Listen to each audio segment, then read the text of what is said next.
Film diawali dengan diperlihatkan seorang gadis yang bernama Emily Kell sedang melihat rombongan helikopter Presiden Amerika Serikat yang melintas menuju Gedung Putih.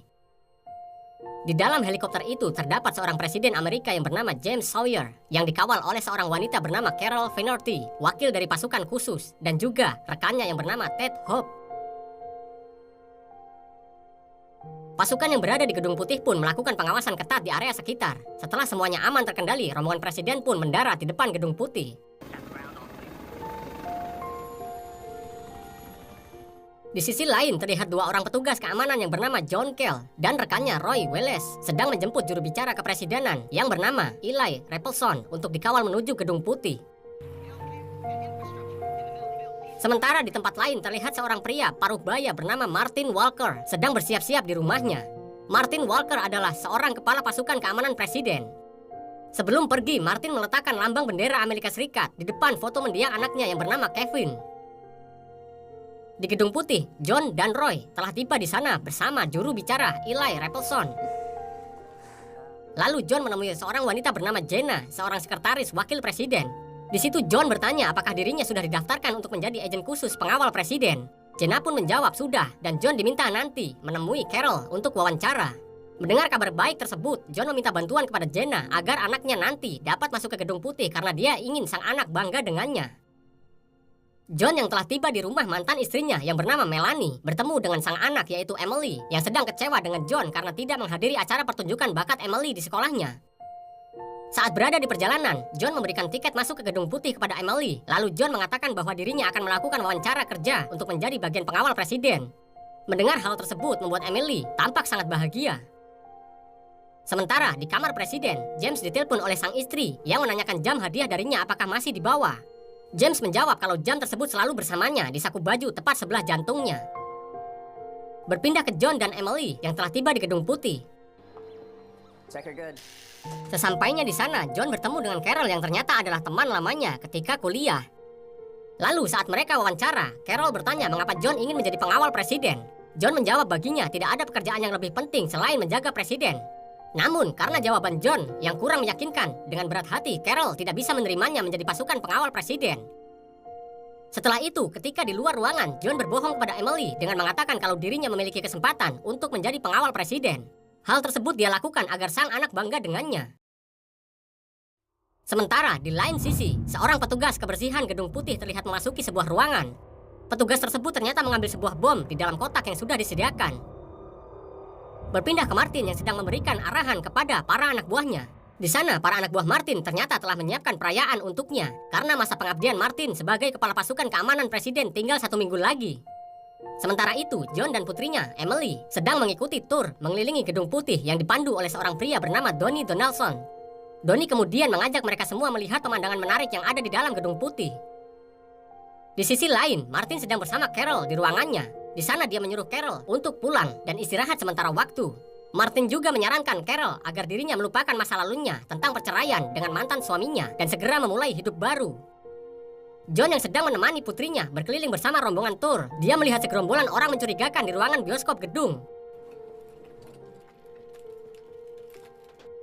Lalu Emily yang melihat Presiden James melintas di hadapan rombongan tur. Dia pun segera meminta izin pada Presiden James untuk mewawancarainya. James yang baik hati mengizinkan Emily untuk mewawancarai dirinya. Kemudian setelah wawancara itu selesai, Emily pun mengenalkan ayahnya pada James dan dia mengatakan kalau ayahnya akan menjadi pengawal pribadi presiden. Setelah itu, ketika John dan Donnie sedang melihat lukisan Gedung Putih yang terbakar karya Tom Freeman, Emily pun datang dan mengatakan kalau dirinya ingin ke toilet. Lalu Donnie memberitahu Emily kalau toilet wanita berada di lantai paling bawah. Di ruangan presiden, Martin yang akan pensiun diberi ucapan terima kasih oleh James karena selama bertugas menjadi kepala pasukan pengawal presiden, Martin melakukan yang terbaik. Kemudian James menghubungi juru bicaranya, Eli Rapelson, untuk menanyakan tentang rencananya yang akan menarik semua armada tempurnya di Timur Tengah. Namun, Eli mengatakan kalau rencana tersebut dilaksanakan, maka akan membuat seluruh industri pertahanan marah. James yang telah berdiskusi dengan Presiden Al-Sharif mengatakan kalau Presiden Al-Sharif mempunyai bukti bahwa semua orang yang menjalankan perusahaan industri pertahanan tersebut telah bersekongkol selama bertahun-tahun dengan rezim radikal agar peperangan di Timur Tengah terus terjadi sehingga bisnis mereka berjalan dengan lancar. Sementara di sisi lain, seorang petugas kebersihan yang sebelumnya mengambil sebuah bom di dalam kotak berjalan membawa peralatannya menuju ruangan Capitol, Gedung Putih, lalu meninggalkannya di sana.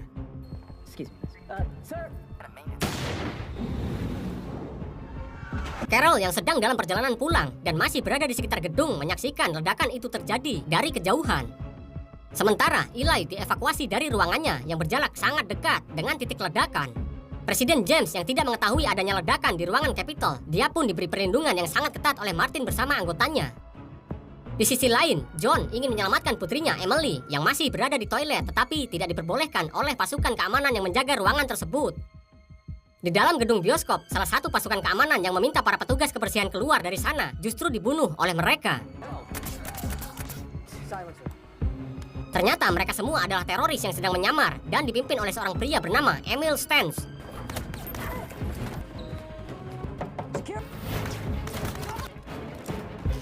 Sementara Emily yang baru keluar dari toilet terkejut saat melihat para petugas dibunuh oleh sekelompok teroris sehingga dia pun mematikan handphonenya. John yang mencoba menghubungi Emily menjadi sangat panik karena dia tidak bisa terhubung dengan putrinya. Di luar gedung, Carol menghubungi Martin dan bertanya apakah Presiden James bersamanya. Martin pun menjawab bahwa Presiden James sudah bersamanya dan Martin meminta Carol untuk segera mengirim bantuan ke sana.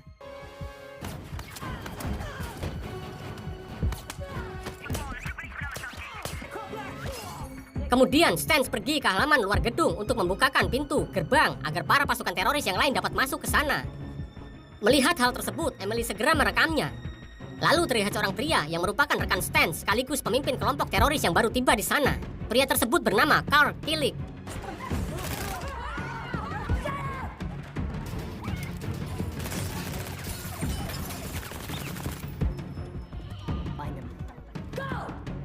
Sementara para pasukan udara yang hampir tiba di Gedung Putih ditembaki oleh kelompok teroris yang berada di atap gedung sehingga membuat mereka berbalik arah.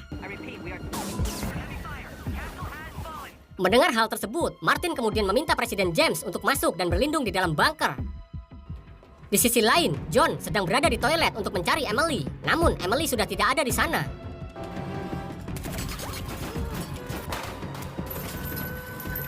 Setelah berhasil membunuh anggota teroris tersebut, John langsung mengambil senjata dan alat komunikasi milik teroris itu. Di tempat lain, wakil presiden yang bernama Alvin Hammond ternyata telah dievakuasi keluar dari Gedung Putih dan langsung dibawa ke lokasi yang aman menggunakan pesawat.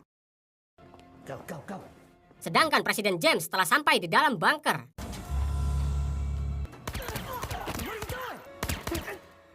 Namun hal mengejutkan terjadi yang mana Martin tiba-tiba membunuh semua anggotanya. Di sana, Martin mengaku pada presiden kalau dialah pemimpin penyerangan ini. John yang mendengar percakapan Martin dengan Stans langsung menuju tempat tersebut dan menggagalkan Martin yang akan membawa presiden.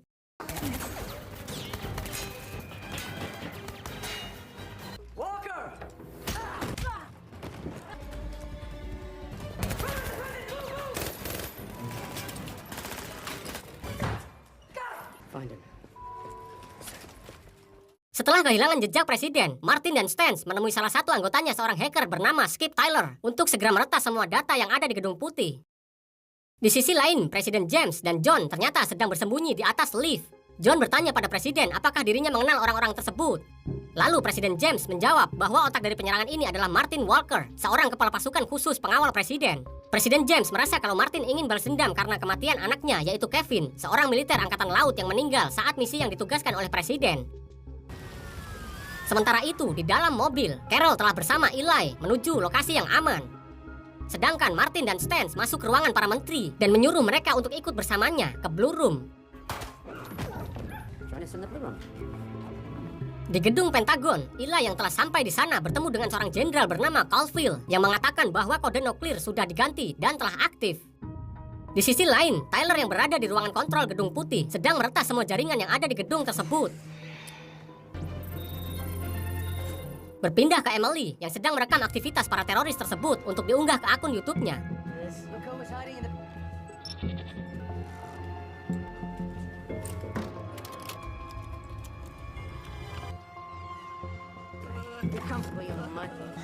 Di gedung Pentagon, Carol mencoba menghubungi para teroris tersebut, namun yang menerima teleponnya adalah Martin yang membuat Carol sangat terkejut. Martin mengatakan kalau dialah dalang dari penyerangan Gedung Putih dan dia meminta uang tebusan sebesar $400 juta. Jika tidak, maka presiden akan dibunuh. Di ruangan lain, John dan Presiden James telah berada di kamar tidur Presiden. Di sana John menelpon Jenna dan memintanya untuk menghubungkan teleponnya ke wakil presiden. Namun ketika tersambung dengan wakil presiden, mereka diketahui oleh kelompok teroris sehingga terjadilah adu baku tembak di sana. Mr. President, are you all right? We're safe. Can you get to the basement? Yeah, sure. Yeah.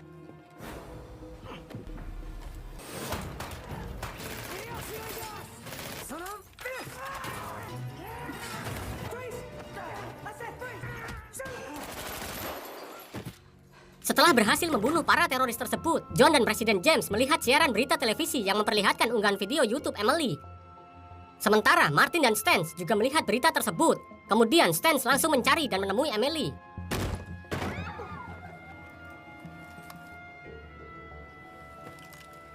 Di sisi lain, Presiden James dan John diketahui oleh Martin yang langsung menyuruh seluruh anggotanya untuk mengejar mereka.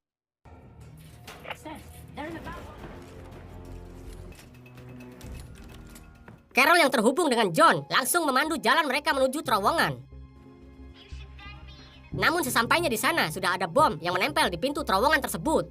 Tyler yang mengetahui keberadaan presiden menyuruh para teroris itu untuk pergi ke terowongan sehingga aksi kejar-kejaran dan baku tembak kembali terjadi di sana.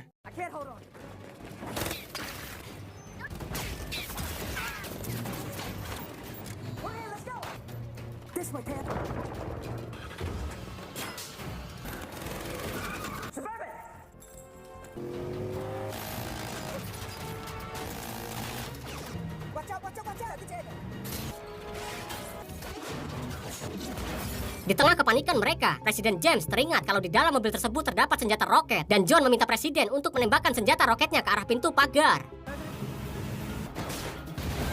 Setelah itu, terlihat Kilik membawa Emily keluar untuk dijadikan sandera. John yang melihatnya menjadi tidak fokus sehingga mobil mereka tertembak dan terpental ke kolam renang.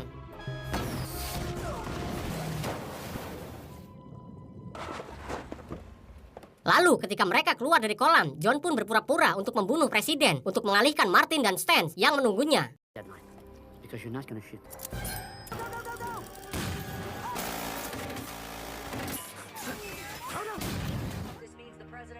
Akibat ledakan itu, mereka semua menganggap kalau Presiden James telah tewas, sehingga Wakil Presiden Alvin Hammond pun disumpah dan naik menjadi Presiden Amerika Serikat yang ke-47.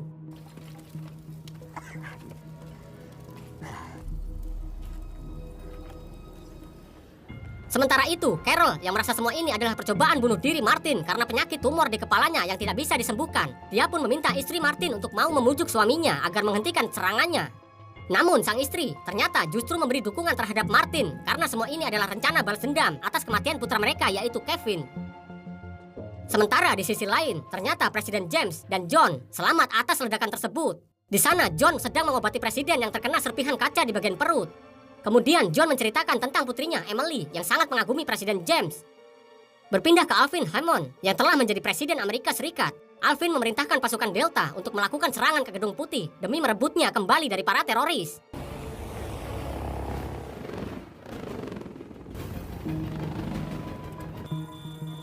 Tyler yang mendeteksi kedatangan pasukan Delta segera menghubungi Martin. Sementara di dalam terowongan, John menghubungi Pentagon untuk mengabarkan bahwa Presiden James masih hidup. Namun Caulfield mengatakan kalau sebentar lagi pasukan Delta akan segera melakukan serangan udara ke Gedung Putih. Mendengar hal tersebut, John menjelaskan bahwa pasukan teroris memiliki rudal anti pesawat di atas gedung dan yang mereka lakukan hanya akan sia-sia. Tetapi Caulfield mengatakan bahwa pasukan Delta telah hilang dari radar dan tidak bisa ditarik kembali. Merasa putrinya terancam, John memutuskan untuk pergi meninggalkan presiden dan segera menyelamatkan putrinya.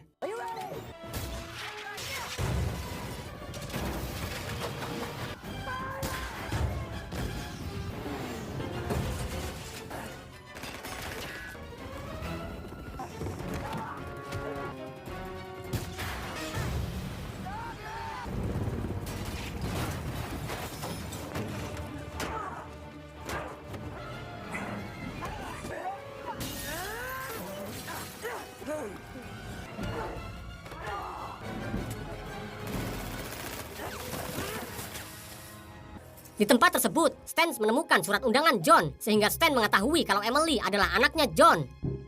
Di sisi lain, Tyler yang telah berhasil meretas semua data kontrol keamanan pusat, dia pun diperintahkan oleh Martin untuk meluncurkan misil milik Nora ke arah pesawat Presiden Alvin Hammond. My weapon system is coming online. It's firing.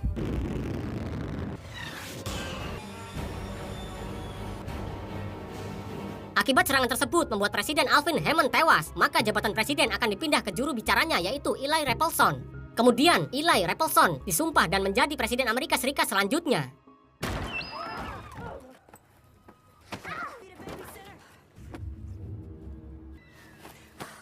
Kembali ke Pentagon, di sana Eli Raffleson yang baru menjabat sebagai presiden langsung memerintahkan Jenderal Caulfield untuk melancarkan serangan ke Gedung Putih dengan pasukan udara Raptor. Berpindah ke Stans yang membawa Emily ke hadapan Martin. Good morning, Mr. Kale.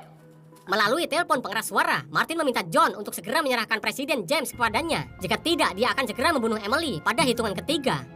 1, 2. I'm here. John yang melihatnya segera menghubungi Carol dan mengatakan kalau Martin dan para teroris itu telah menangkap Presiden James. Namun Carol tidak bisa berbuat apa-apa karena wakil presiden Alvin Hammond telah tewas. Dan Carol menyarankan John untuk segera pergi dari Gedung Putih karena pasukan udara Raptor akan melancarkan serangan ke sana. Sementara itu, Martin meminta Presiden James untuk mengaktifkan kode nuklir yang dikunci dengan jenis darah dan detak jantung presiden.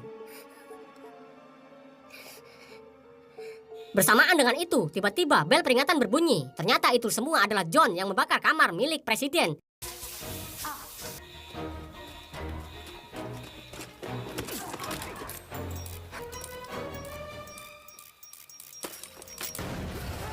What was that? Setelah berhasil membunuh Kilik, John memerintahkan Donnie untuk segera mengeluarkan para rombongan Tour dari sana. Karena sebentar lagi, serangan udara terhadap Gedung Putih akan dilakukan. Sementara di dalam terowongan, Tyler harus tewas akibat ledakan bom yang dia pasang karena kode di bom tersebut telah error. Kembali ke Presiden James dan Emily yang masih disandra oleh Martin. Melihat adanya kesempatan, Presiden James menusuk punggung Martin menggunakan pena. Namun Martin melakukan serangan balik yang menyebabkan kode nuklir tersebut terbuka karena tangan Presiden James dia letakkan di atas barcode koper tersebut. Kemudian Martin memasukkan kode peluncuran nuklir sehingga Caulfield dan semua orang di gedung Pentagon panik. Di sisi lain, John yang menerima telepon dari Carol harus terkena pukulan Stans yang sudah menunggunya. Sementara itu, Presiden James yang telah sadar mencoba untuk menghentikan Martin, namun dirinya justru harus terkena tembak tepat di bagian jantungnya. John yang masih bertarung dengan Stans, pada akhirnya dia pun dapat membunuhnya dengan mengalungkan granat di leher Stans. Setelah itu, ketika Martin sudah siap untuk menekan tombol peluncuran nuklir, tiba-tiba saja John datang dan menabraknya menggunakan mobil. Seconds to initiate.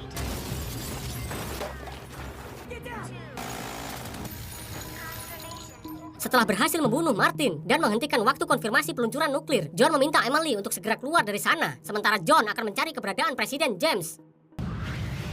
Di luar gedung, saat pasukan udara Raptor akan melancarkan serangannya ke Gedung Putih, mereka melihat Emily yang sedang mengibarkan bendera di halaman gedung, sehingga membuat pasukan udara Raptor mengurungkan niatnya. Atas kejadian tersebut, membuat semua orang di luar tampak bangga dengan apa yang telah dilakukan oleh Emily. Sementara di Pentagon, Carol menerima data dari petugas yang sebelumnya dia minta untuk melacak dan mencari tahu kepada siapa para teroris itu bekerja. John yang sedang melihat berita putrinya di televisi dikejutkan dengan Presiden James yang ternyata masih hidup karena tembakan Martin mengenai jam pemberian istrinya yang selalu dia bawa di saku baju tepat di bagian jantung. Setelah itu, Carol menghubungi John dan mengatakan kalau masalah ini belum berakhir karena dia telah mendapat petunjuk baru dari para petugas yang dimintanya untuk melacak para teroris itu. Saat di luar gedung, John memeluk putrinya, Emily, karena dia sangat terharu dengan apa yang telah Emily lakukan. Tidak lama kemudian, Carol bersama Eli Raffleson dan para pasukan keamanan presiden datang. Di situ, John mengatakan kalau Presiden James telah meninggal. Ternyata John sudah merencanakan semua ini untuk memastikan kalau Eli Raffleson terlibat dengan para teroris itu. John meminta Carol untuk menghubungi nomor pager yang sebelumnya selalu dihubungi oleh Stans. Lalu terungkap fakta bahwa nomor tersebut adalah milik Eli Raffleson. They're goddamn traitors, sir. States. No, you're not. Kemudian Presiden James datang dan meminta para pasukan pengawal presiden untuk menangkap dan memasukkan Eli Raffleson ke penjara. Lalu Presiden James yang akan menaiki helikopter meminta John untuk ikut bersamanya karena saat ini John telah menjadi pasukan pengawal pribadinya. You wanna take a ride? Lalu John pun mengajak Emily untuk ikut menaiki helikopter presiden bersamanya. Thank you, sir.